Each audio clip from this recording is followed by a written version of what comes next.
Jadi Kofika ada juga jual biji kopi itu sendiri, betul? Betul. Wow, jadi penonton, pembeli hanya perlu datang dan juga kata nak beli biji kopi sahaja. Betul. Wow. Kalau kita tengok dekat depan ni Eliza, dia macam sama bentuk dia.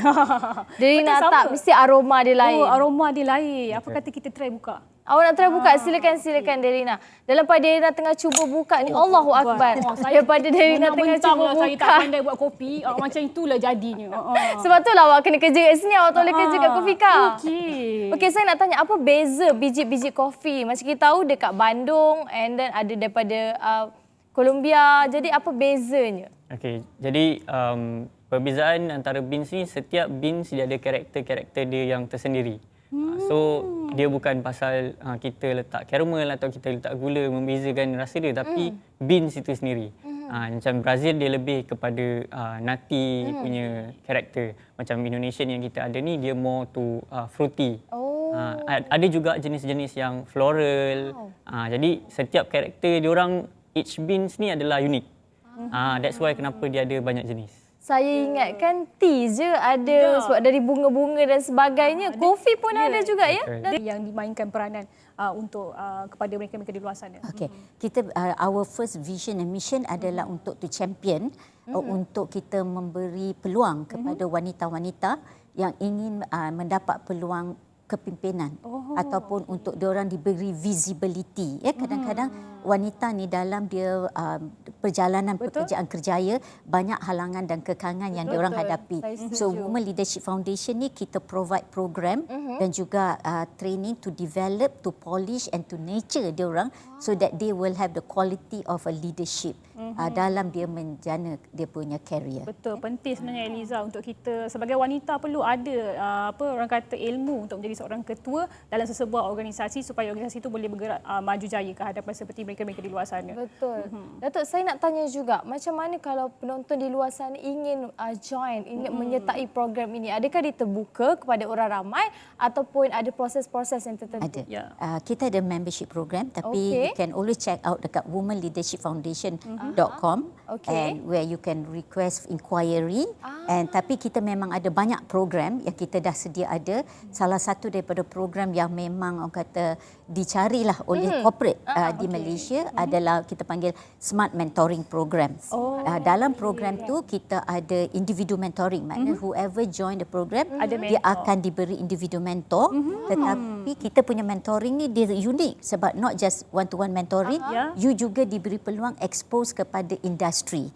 So contohnya kalau you dalam media atau creative industry, kita akan expose you kepada oil and gas contohnya, kepada investment industry ataupun construction, supaya that bila you menjadi seorang pemimpin, you punya ilmu is diversified. Tidak hanya kepada industri yang you berada, kan? So that the kind of mentoring yang kita ada. Dan kita juga ada pillar entrepreneurship di mana you juga diberi pendedahan kepada knowledge about how to become an entrepreneur. Sebab dengan adanya founders-founders yang lain, dia juga ada kepakaran dia. So dia juga memberi khidmat nasihat di dalam program kita. Satu inisiatif yang sangat kata siapa kita sebenarnya nak menidakkan keimanan seseorang, siapa kita nak judge seseorang itu punya keimanan tentang kesihatan mental. Mungkin Puan Ita sendiri boleh beritahu kepada kita sejauh mana sebenarnya komponen agama ini memainkan peranan dalam proses penyembuhan Puan sendiri di kalangan pejuang-pejuang penyakit mental ini. Boleh. Bismillahirrahmanirrahim. Terima kasih Derina, Eliza. Okey, untuk proses penyembuhan saya sendiri, okey, kita dah belajar dah banyak episod dah sebenarnya. Untuk satu proses penyembuhan ni nak menjadi efektif perlu satu pendekatan yang menyeluruh, kan. Kita dah belajar bio macam mana, biologi macam mana, psychological macam mana, social macam mana. Kemudian kita ada komponen yang diletak di akhir, tetapi macam ustaz selalu kata patutnya komponen tu yang pertama sebenarnya adalah keagama ataupun spirituality. Bagi saya sendiri komponen spirituality merupakan ataupun agama ni satu komponen yang paling utama dalam proses penyembuhan saya, tapi tidak semestinya bagi semua para pejuang lah. Okey, kenapa yang merupakan satu komponen yang penting? Sebab pada waktu tu saya sukar dan susah nak keluar daripada cabaran dan kemelut dengan kesihatan mental saya, dengan clinical diagnosis saya pada waktu tu.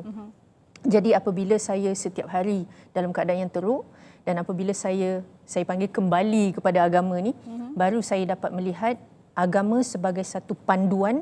Okey, it anchored me And saya dapat melihat jalan keluar daripada kenapa sebenarnya Allah SWT menguji aku dengan penyakit mental ni. Apa sebenarnya pengajaran? What are the lessons yang saya boleh ambil daripada ni? Sebab pengalaman dengan penyakit mental ni memang pengalaman yang paling sukar pada waktu 30 lebih tahun saya hidup. Harian kita ini kita ada panduan kita macam mana kita nak lakukan sesuatu perkara itu. Dan mungkin di akhir-akhir ini mungkin kita boleh tanya Puan Anita sendiri apa di antara nasihat dan juga pesanan yang Puan Anita boleh berikan kepada mereka yang sedang melalui isu dalam diri mereka ini. Kerohanian mereka rasa rapuh, mereka rasa lemah imannya, kata mereka mungkin stigma juga di kalangan mereka yang mengatakan mereka begitu. Bagaimana? Betul. Bagi saya kita ambil one step ataupun one day at a time sebab bukan mudah sebenarnya.